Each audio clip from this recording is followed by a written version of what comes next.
la mirada de él, las 1000 deportaciones. Trump ups, me pegaste. Ahí te van 300% de aranceles.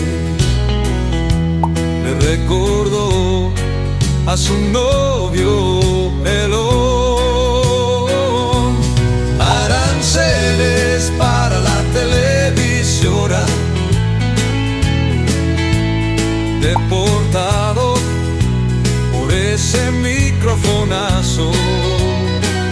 25% de aranceles para la familia de quien sostenía ese micrófono. Fue sin querer queriendo.